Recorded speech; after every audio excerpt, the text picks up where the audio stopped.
My sister-in-law set a plate in front of me last Thanksgiving and said, loud enough for the whole table to hear, I made 2 portions of the simple pasta for you, Clara. I figured anything more complex would be wasted. Everyone laughed. My brother Ryan laughed the loudest. I picked up my fork. I said nothing. Under the table, I pressed my thumb against the edge of my phone screen and felt the notification I had been waiting for all week. The acquisition had cleared. The final tranche of debt had transferred to my fund at 11:47 that morning, 40 minutes before I sat down at this table. I had known for some time that this dinner was coming. I had known what my brother was going to announce before he had finished rehearsing his speech in the car. I had known what documents my father was going to be asked to sign before the ink dried on my own. I had known all of it, and I had come anyway, because some lessons do not stick unless you are sitting in the room when they land. So I ate the simple pasta, and I waited. To understand what happened at that table, you need to understand what my family looked like from the outside and what it felt like from where I sat. My father built Hargrove Construction from a single pickup truck and a commercial license in 1989. By the time I was in high school, we had 40 employees, 3 active contracts, and a reputation in the county for on-time, under-budget work. My father was not a complicated man. He believed in handshakes, hard hats, and his son. In that order. Ryan was 4 years older than me and had inherited our father's jaw and our grandfather's appetite for risk without inheriting either man's work ethic. Growing up, he was the kind of boy that adults described as spirited and that teachers described, more quietly, as exhausting. He broke things and charmed his way out of consequences. He failed licensing exams and our father hired tutors. He lost a company truck and our father called it a lesson.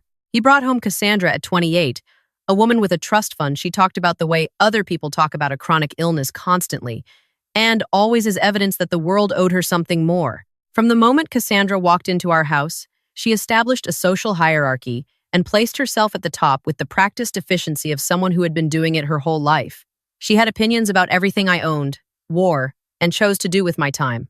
She called my apartment cozy in the tone people use for sad. She called my job something in finance, even after I had explained it to her 3 times. She once told my mother, in front of me, that it was admirable how I had learned to be content with a small life. My mother smiled and nodded. My father said nothing. I finished my wine and drove home and spent the next 4 hours on a conference call with a restructuring team in Phoenix. I want to be precise about what I do for a living, because it matters. I work in distressed debt acquisition. When a business is drowning, over-leveraged, behind on payments, bleeding from 100 small wounds that the owners refuse to acknowledge, the lenders eventually lose patience. They package that debt and sell it at a discount to investors who are willing to take on the risk of recovery. I am one of those investors. I buy the bad paper. I analyze the underlying assets. I either restructure the business into something viable, or I liquidate it in an orderly way that recovers as much value as possible for everyone involved. My father's company came across my desk 14 months ago. I want to be honest about what I felt when I saw it. The name on the file was Hargrove Construction LLC, and for a long time I just sat with that.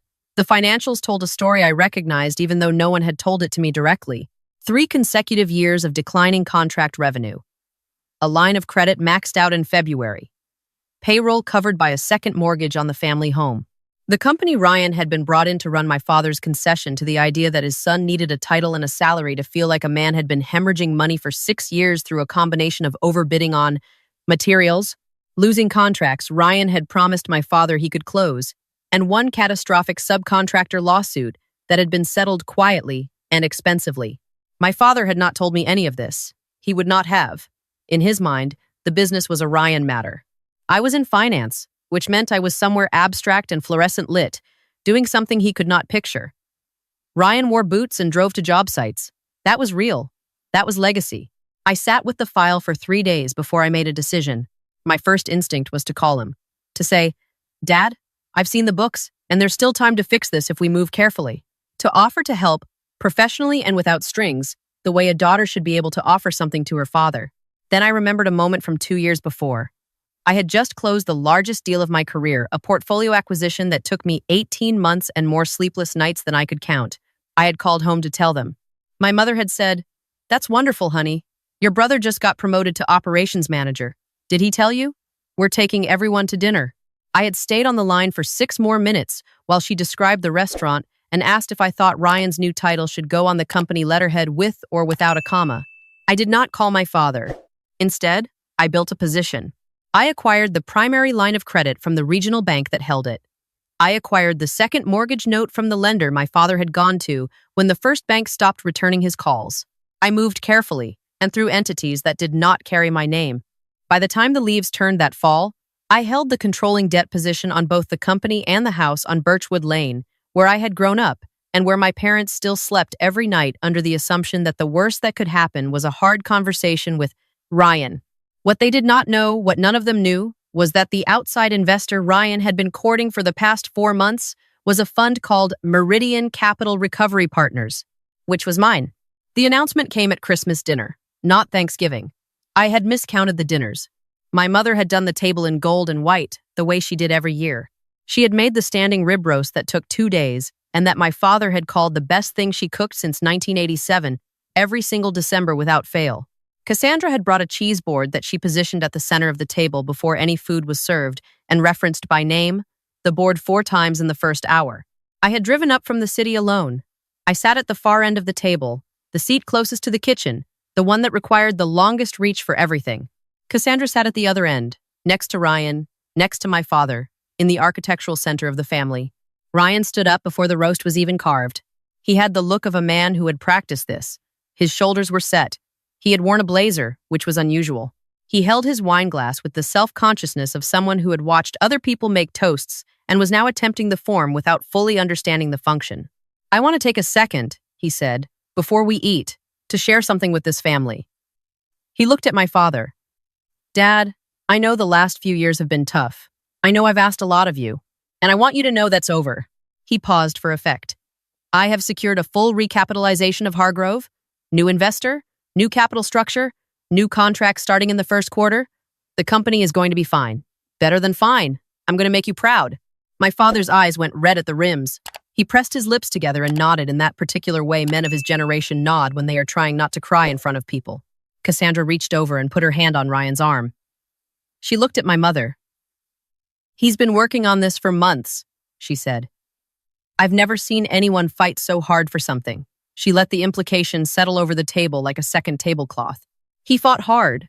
By contrast, my mother looked at me, not in a calculating way, just in the reflexive way she always looked at me during Ryan's moments, the way you check a lamp to make sure it is not outshining the main fixture. "Isn't that wonderful, Clara?" she said. "It really is," I said. I meant it more than she knew. The formal meeting was scheduled for December 27th. A neutral location, my father had said, which turned out to be the conference room of the title company Ryan had used for 2 previous transactions. Beige walls, a water cooler in the corner that hummed, a folding table with a laminate top that someone had placed a fake plant on to make it feel more serious. Ryan had brought Cassandra, who was not on any document but sat along the wall with a legal pad and the expression of someone who fully expected to be consulted. My father had brought his attorney, a man named Gerald, who I knew from childhood as the person who had handled their will and their neighbor dispute and appeared to have no particular expertise in commercial debt restructuring. I had brought 2 people. One was my fund's general counsel, a woman named Priya who communicated primarily in silence and extremely precise sentences. The other was my head of asset recovery, a man named David who had spent 12 years at a major bank before I hired him away, and who had the particular quality of looking like he was doing you a favor by being in the same room as you. I had told neither Ryan nor my father that I would be attending. I had told them Meridian was sending representatives to discuss terms. I arrived 4 minutes after the meeting was scheduled to start. I came through the glass door in a coat I had bought specifically for this, because I am human and I had thought about this moment and I wanted to look like exactly what I was. Ryan was already talking. He was explaining the vision. He was using the word trajectory and the phrase synergistic growth and gesturing at a printed slide deck that someone had assembled without a designer. He stopped when I walked in, not because he recognized me as a threat, because I was his sister and he had not expected to see me and the 2 facts simply did not connect in the way they should have. "Clara?" He looked at Priya, then at David. "What are you? Are you here with them?" "I'm here as them," I said. I sat down across from Gerald and opened my portfolio. Meridian Capital Recovery Partners is my fund. Has been for 4 years. I set a copy of the incorporation records on the table, facing my father. I hold the note on the operating line and the second lien on the house. The room went so quiet I could hear the water cooler. My father looked at the document. He looked at me. He looked back at the document. Elena, he started and then caught himself. Because that was not my name. That was a slip. That was the name he used when he was disoriented Clara. What is this? This is a restructuring meeting, I said. Which is what I told you it was. You didn't say. Ryan's voice came out tighter than he intended. He recalibrated. You have a conflict of interest. You can't be the investor. Your family. The fund has no familial obligations, Priya said, without looking up from her notepad. The debt was acquired at arm's length through standard market transactions. Cassandra uncrossed her legs and leaned forward from the wall. This is clearly a setup, she said. She planned this. She knew what we were doing and she positioned herself to. To what? I asked. She stopped. To hold debt that a bank sold on the open market? I said. To attend a meeting I was invited to? I set another document on the table. Cassandra, I need you to either have a role in this conversation or step outside. You're not on the note. You're not a guarantor. You don't have standing at this table. The legal pad trembled slightly in her hands. Ryan had, in the months since he started courting Meridian, represented himself as a co-investor with personal liquidity of $200,000. It was a number he had floated in emails. It was a number he had referenced in a signed letter of intent. It was a number that had influenced the structure of the proposed recapitalization because a $200,000 personal contribution from the operating partner changed the risk profile of the deal in a way that mattered. I knew Ryan did not have $200,000. I knew it because I had looked, carefully and legally, at the records available to any creditor with a lien position on his household. The number he actually had, across all accounts, was closer to $11,000, and $4,000 of that was a joint savings account that Cassandra's name was also on. What I had not confirmed, until David's team ran the forensic review 2 weeks before Christmas, was how Ryan had intended to paper over that gap. He had taken a statement from his investment account, a small brokerage account with $11,000 in it, and edited it. He had not been subtle.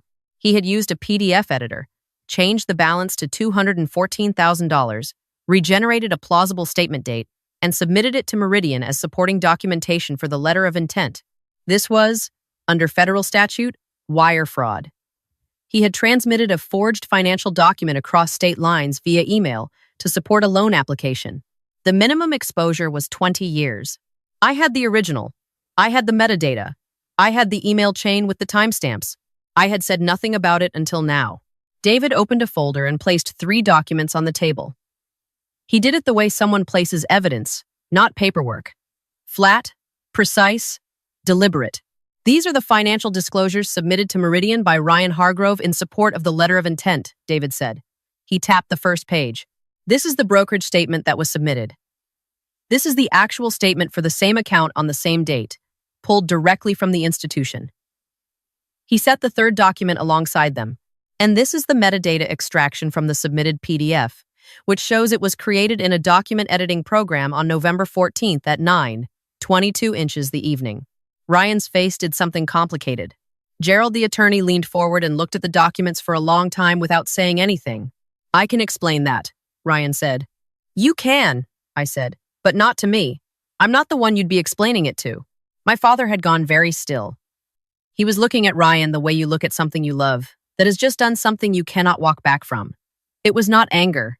It was the specific grief of a man who had just seen clearly, maybe for the first time, and understood that seeing clearly was going to cost him everything he had spent 30 years building. Ryan, my father said. Just the name. Just that. Ryan looked at the table. There is a version of this story where I had come prepared only to restructure, where the fraud discovery was a complication, not a component. Where I sat across from my brother and said, here are the terms and here is the path forward and let's all act like professionals. I had written that version. I had run that version in my head during the drive up from the city. Watching the highway widen into the county roads I had memorized as a teenager, past the hardware store and the diner and the church my parents went to on Easter because they felt they should. But I had also remembered something else during that drive. I had remembered being 22 years old and sitting in this same county in the parking lot of a pharmacy at 9:45 at night, eating a granola bar because I had not had time for dinner, about to go in for a 10-hour overnight shift so I could pay the tuition installment that was due on Friday.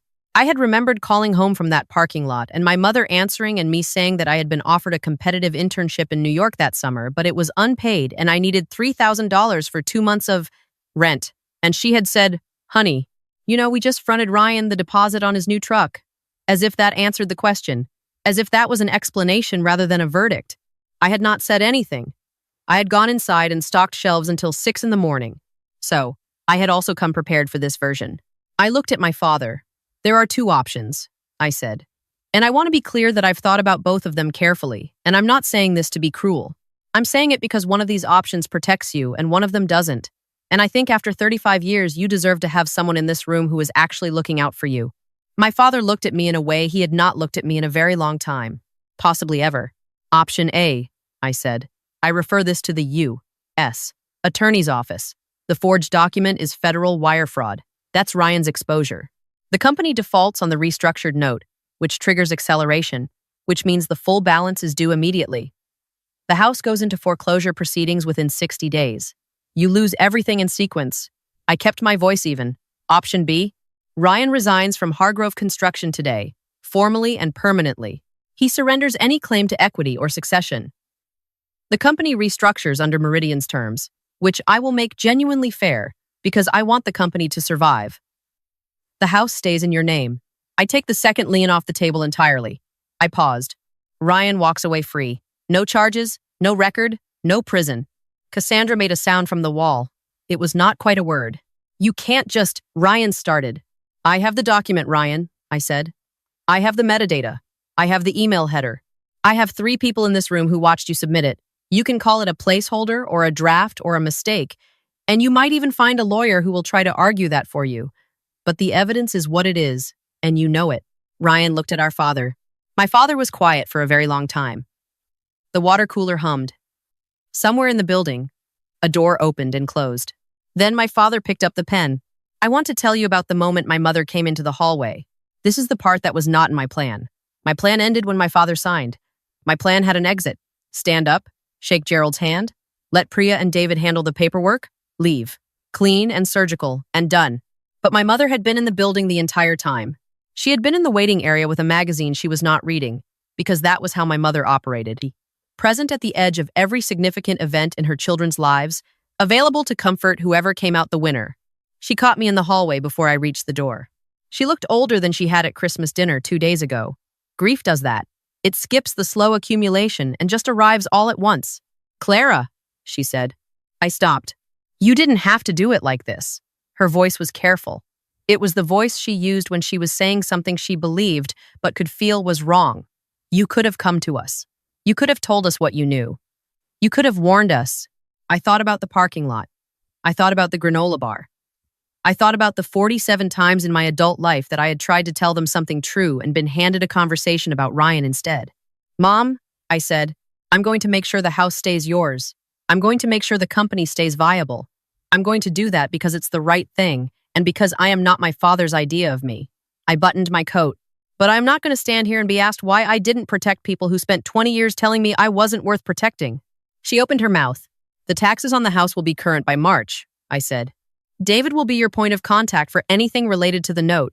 He'll be fair. I pulled on my gloves. I hope you have a good New Year.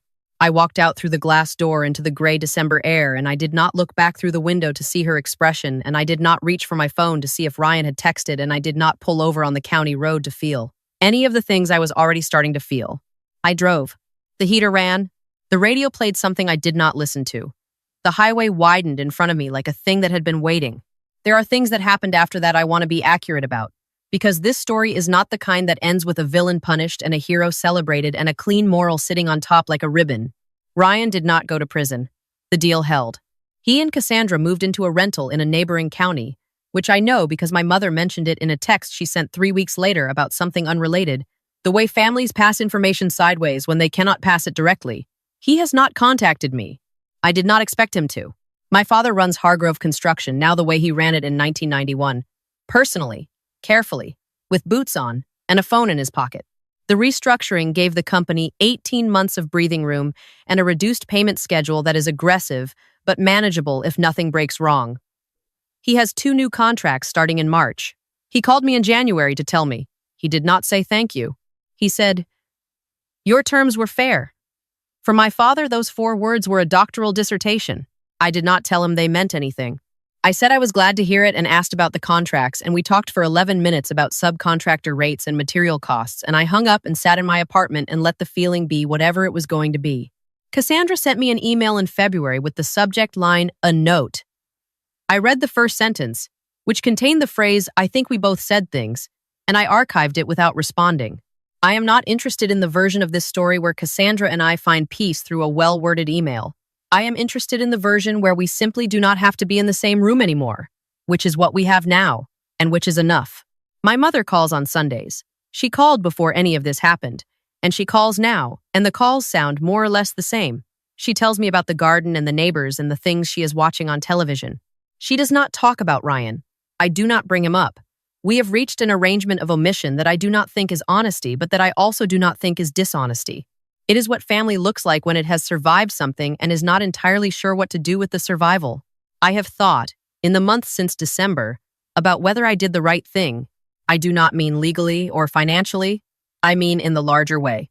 I mean in the way you examine the things you have done that cannot be undone and try to determine whether they were choices or just the only available exits from rooms you had been locked in for years. I think the answer is both. I think I chose. And I think the choice was built out of things that were done to me long before I had the language or the resources to respond to them. I think the woman who stocked pharmacy shelves at midnight and the woman who walked into that beige conference room in December are the same woman, and I think she deserved better than she got for a very long time, and I think she eventually made sure she got it. That is not revenge. I am not sure I believe in revenge as a project. What I believe in is accuracy. I believe in situations finally resolving into their correct shape. I believe that for a long time, my family had an accounting error. They had put the wrong number in the wrong column and called it a balance.